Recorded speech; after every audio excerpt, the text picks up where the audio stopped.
बदलनी है, वो सरकार बदलनी है। तानाशाही नहीं चलेगी, नहीं चलेगी, नहीं चलेगी, तानाशाही नहीं चलेगी। नहीं चलेगी, नहीं चलेगी। हरियाणा सरकार मुर्दाबाद, मुर्दाबाद, मुर्दाबाद। नमस्कार, स्वागत है आपका द हिंद वॉरियर न्यूज में, जहां हम उठाते हैं आपकी आवाज सच के साथ। आज हरियाणा में कांग्रेस पार्टी ने प्रदर्शन किया। कांग्रेस पार्टी के कार्यकर्ता अंबाला शहर मानव चौक से बाजारों में होते हुए अंबाला उपायुक्त कार्यालय पहुंचे और उपायुक्त को राज्यपाल के नाम का ज्ञापन सौंपा। कांग्रेसी सरकार ने किसानों पर किए गए लाठीचार्ज और भूमि अधिग्रहण बिल में संशोधन कर किसानों के साथ खिलवाड़ करने के विरोध में नारे भी लगाए। सरकार निकलनी है, वो सरकार बदलनी है। तानाशाही नहीं चलेगी, नहीं चलेगी, नहीं चलेगी, तानाशाही नहीं चलेगी। नहीं चलेगी, नहीं चलेगी। हरियाणा सरकार मुर्दाबाद, मुर्दाबाद, मुर्दाबाद। कार्यकर्ताओं ने डीसी ऑफिस पहुंचकर रोष प्रदर्शन किया। मुलाना से विधायक वरुण मुलाना, प्रदेश कांग्रेस सचिव रोहित जैन, पूर्व नारायणगढ़ विधायक रामकिशन गुर्जर सहित कई नेता मौके पर मौजूद रहे। वरुण मुलाना ने सरकार की जमकर आलोचना की और किसानों पर हुए लाठीचार्ज, भूमि अधिग्रहण बिल और महंगाई जैसे कई मुद्दों पर सरकार को घेरा। आज पूरे प्रदेश में हरियाणा प्रदेश कांग्रेस कमेटी के द्वारा हर जिला मुख्यालय पे इसी प्रकार से प्रदर्शन करके ज्ञापन डीसी साहब को दिया जा रहा है, माननीय गवर्नर साहब के नाम। जिस प्रकार से पूरे देश ने, पूरे विश्व ने देखा कि किस प्रकार से जो जिम्मेदार अधिकारी होते हैं उन्होंने बहुत ही गैर जिम्मेदाराना कार्य किया, एक इल्लीगल ऑर्डर किया कि किसानों के सिरों पे डंडे मारने। उसके खिलाफ हम चाहते हैं कि सरकार जल्द से जल्द कार्रवाई करे और परिवार पहचान पत्र को लेके उसे वापस लिया जाए। और तीसरा, जो भूमि अधिग्रहण बिल के अंदर बदलाव किए गए हैं उन्हें भी वापस लिया जाए किसानों के हित में। आज इस सरकार में, भारतीय जनता पार्टी की सरकार में, किसान सड़कों पे हैं। 9 महीने से अधिक हो चुके। आज़ादी के बाद इतना लंबा आंदोलन कोई नहीं चला और आज भी सरकार जो है उनकी बात सुनने को तैयार नहीं। किसान, मजदूर, व्यापारी, छोटा कर्मचारी, सभी कर्मचारी जो हैं वो आहत हैं, परेशान हैं, लेकिन उनकी सुनवाई नहीं हो रही। कांग्रेस पार्टी के द्वारा विधानसभा में भी पूरी आवाज़ उठाई गई और सड़कों पे भी कांग्रेस पार्टी हरियाणा वासियों के साथ खड़ी है, एक हो। जी, लंबे टाइम से इन मुद्दों को लेकर प्रदर्शन किया जा रहा है आपके द्वारा भी, तो क्या विपक्ष कमजोर नजर आ रहा है हिसाब से सरकार मान? देखिए, विपक्ष का काम है सरकार को आईना दिखाना, सरकार को सही रास्ता दिखाना। ये हमारा काम है और जिसको हम बखूबी मिलजुल के जनता के समर्थन के साथ कर रहे हैं। वहीं बढ़ती महंगाई और किसानों पर लाठीचार्ज को लेकर कांग्रेस ने झज्जर में भी प्रदर्शन किया। झज्जर से विधायक गीता भुग्गल, बादली के विधायक कुलदीप वत्स, बेरी के विधायक रघुवीर सिंह कादयान और सैकड़ों की संख्या में कांग्रेसी कार्यकर्ता प्रदर्शन में मौजूद रहे। उन्होंने हाथों में स्लोगन लगाया हुआ था, किसानों पर अत्याचार नहीं सहेगा हिंदुस्तान। इस दौरान गीता भुग्गल ने क्या कहा, आइए सुनाते हैं आपको। इस तरह से किसानों के खिलाफ अपने दोस्तों के हक में एक ऐसा कानून लेकर आए हैं। ऐसा क्या कारण है कि बीजेपी की ये केंद्र की सरकार और राज्य की सरकार ये 3 काले कृषि कानून वापस नहीं ले रही है? और जो किसान, आज हम आपके आगे स्पष्ट करना चाहते हैं कि कांग्रेस पार्टी पूरी तरह से किसानों की मांगों के साथ, उनके आंदोलन के साथ पूरी तरह से हम लोग खड़े हैं। और किसी भी तरह से किसानों जो अपनी मांगे, सिरसा में उन्होंने अपनी मांग उठाई, पानी की बुछारे, लाठी और देशद्रोह के मुकदमे, हिसार में आवाज उठाई, सबसे पहले डंडे बरसाए पिपली पर। तो ये सरकार आखिर चाहती क्या है? लोकतंत्र में किसान, अन्नदाता जो हमारी अर्थव्यवस्था की रीढ़ की हड्डी है, उसके साथ इतना बड़ा अन्याय हमारी कांग्रेस पार्टी जो है कतई भी बर्दाश्त नहीं करेगी। अजय चौटाला जी का एक बयान आया है, आज ही कल दिया शायद उन्होंने ये कहा कि जो सड़कों पे जो बैठे हुए हैं वो किसान नहीं, किसान खेत में आंदोलनकारी पे नहीं है। देखिए, मैं तो एक बात कहना चाहूंगी कि अजय चौटाला हो, उनके पुत्र हो, सारे लोग हो, उनको आज किसान क्यों नहीं नजर आता? चौधरी देवीलाल के वंशज हैं ये, जिन्होंने किसानों के हक में हमेशा लड़ाई लड़ी, लोकलाज की बात कही। आज ये लोकलाज पूरी तरह से बेच चुके हैं और बीजेपी की सरकार की तरफ मैं समझती हूँ जजपा जो है पूरी तरह से गिरवी हो चुकी है। आज क्या कारण है कि जजपा के कुछ विधायक पहले मुखर होकर किसानों के पक्ष में थे, जिस समय वोटिंग हुई, अविश्वास प्रस्ताव लेकर आए, उन्होंने किसानों के पक्ष में वोट नहीं किया। हम तो केवल एक बात कह सकते हैं कि चाहे अभय चौटाला हो, चाहे अजय चौटाला हो, चाहे दुष्यंत चौटाला हो और चाहे नैना चौटाला हो, किस देवीलाल की बात करते हैं उनको देवीलाल का नाम लेना बंद कर देना चाहिए। उनको इस्तीफा देकर सरकार से समर्थन वापस लेकर बीजेपी की सरकार को खत्म करवाना चाहिए और 3 काले कृषि कानून जिन पर कि इस समय सुप्रीम कोर्ट का स्टे है, किसानों के साथ खड़े होना चाहिए। जिस प्रकार से कांग्रेस पार्टी पूरी तरह से खड़ी है और पूरे स्टेट में हम लोग जो हैं उसकी कड़े शब्दों में निंदा करते हैं। आज पूरे प्रदेश में कांग्रेस पार्टी इस तरह से जो है प्रदर्शन करके उपायुक्त महोदय के माध्यम से हम लोग महामहिम राज्यपाल महोदय को हमने ये ज्ञापन सौंपा है। जिला झज्जर के उपायुक्त श्यामलाल पुनिया जी को हमने ज्ञापन देते हुए कहा है कि ऑलरेडी हम ये ज्ञापन चौधरी भूपेंद्र सिंह हुड्डा जी के नेतृत्व में हम लोग गवर्नर हरियाणा को दे चुके हैं और आज भी आप इस ज्ञापन को वहां पर सौंप दें।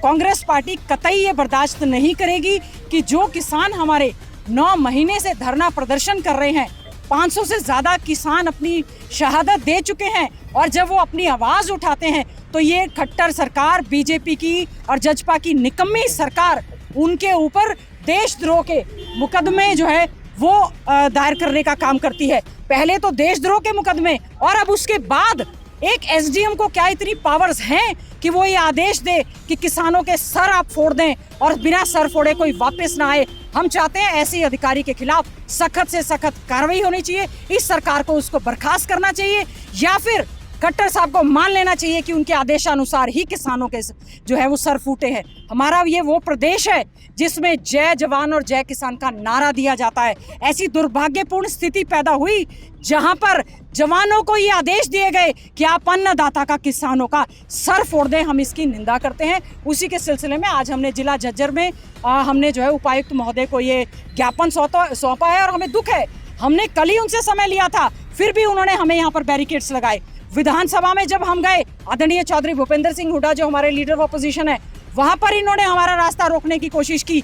आज जब झज्जर में हम लोग ज्ञापन देने आए हैं तो बैरिकेड्स लगा दिए। ये भी गलत है। हम लोग चुने हुए नुमाइंदे हैं, विपक्ष के तौर पर हमारी आवाज़, हमारा फर्ज बनता है कि लोकतंत्र में लोगों की आवाज़ को हम लोग विधानसभा के अंदर और सड़क पर उठाने का काम करें। और आज अभी सभी साथियों ने, जिला झज्जर के सभी साथियों ने यहाँ पर रोष प्रदर्शन किया है।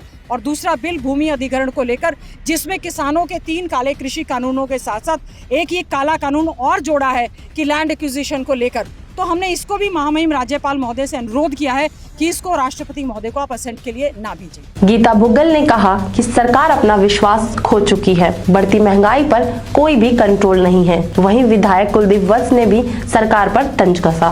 देखिए, जिस प्रकार से ऑपरेशनल जर्नलिस्ट हरियाणा के अंदर 28 तारीख को जो एक ऐसे जो आज पूरे वर्ल्ड में चल रहा तालिबानी फरमान हमारे करनाल के अंदर बीजेपी गवर्नमेंट द्वारा दिया। और इसमें जिस प्रकार से 20 किलोमीटर दूर किसान नेता अपनी मांग उठा रहे थे और कहते कि बीजेपी प्रदेश अध्यक्ष पे उन्होंने पत्थरबाजी की और डंडे मारे।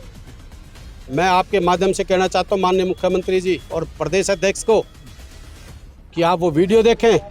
अगर एक भी किसान भाई ने काले झंडे के अलावा किसी को अगर गाली भी दी हो तो हम जिम्मेवार, किसान जिम्मेवार, पर किसान को बदनाम ना किया जाए कि किसानों ने पत्थरबाजी की, लठ मारे तभी लाठीचार्ज हुई। ऐसा नहीं था। किसानों को 20 किलोमीटर दूर नियत था जलियांवाला कांड जो उन्होंने किया, उस प्रकार नियत को जिस प्रकार से लाठियों से, डंडों से मार रहे थे। इससे बड़ा और देश की जनता और प्रदेश की जनता का क्या बुरा हाल होगा। नारा आता था जय जवान जय किसान। आज किसान का बेटा सीमा पर लड़ रहा है। वो गुजरात से जाके कोई बच्चा नहीं लड़ रहा है, यहाँ से किसान के बेटे सीमा पर लड़ रहे हैं और जवान खेत के अंदर लड़ रहा है। और उस जय जवान जय किसान का नारा मैं कहता हूँ देश की जनता के सामने, ये प्रदेश के जो मुख्यमंत्री हैं और देश के प्रधानमंत्री हैं, जय जवान जय किसान का नारा देना छोड़ दें, क्योंकि आप जवान को भी शहीद करने का काम करो और किसान को भी शहीद करने का काम करो। मैं उसी बात पर आता हूँ। एसडीएम का जो बयान था, एसडीएम दिल और दिमाग में, मैंने पहले भी कहा था दिल और दिमाग में एसडीएम रहेगा हमारे। और जो बीजेपी के नेता और जो ये अफसर जो जिस प्रकार से जनता के साथ अत्याचार कर रहे हैं, चाहे ये कब्र में घुस जाइए, चाहे कहीं उन्हें खोद के निकाल लेंगे और ऐसे अधिकारियों का परमानेंट इलाज करेंगे। ये मत सच सोचें कि राज परमानेंट रहेगा। राज काज बदलते रहते हैं और राज आज जनता का राज फिर आएगा। आज गुंडों का राज है, आने वाला समय जनता का होगा और इस देश और प्रदेश में अमन चैन भाईचारा फिर से हम कायम करेंगे। इन्होंने देश और प्रदेश के अंदर चाहे कहीं हिंदू मुसलमान की बात है, कहीं पटेल की बात है, कहीं किसी की बात है, कहीं जाट नॉन जाट की बात, इनका सिर्फ और सिर्फ एक ही काम है, भाई को भाई से लड़ाना और कैसे लड़ाया जाए, कैसे खून खराबा करवाया जाए। और मैं प्रदेश की जनता का भी मैं धन्यवाद करता हूँ। इन डाकू और भ्रष्ट लोगों के बकावे में ना आके आपसी भाईचारा हमारा कायम है। और मैं यही विनती करता हूँ कि ये आप लोगों ने देख लिए कि ये किस प्रकार से भाईचारे को तोड़ने का काम करें। इनकी बात में ना आके सारे भूमि अधिग्रहण बिल का भी इनका यही है कि किसान को पहले नोटिस दिया जाता था, कोई बात होती थी, आज तो आपने 1 मिनट में नोटिस दिया और घर से बना, ये भी बिल्कुल गलत है। और जो पहचान पत्र का जो कि ये परिवार पहचान पत्र की बात कर रहे हैं, ये भी गलत है। ये पूरी प्राइवेसी प्रत्येक व्यक्ति की इनके पास होगी, तो ये चीज़ें बिल्कुल गलत हैं।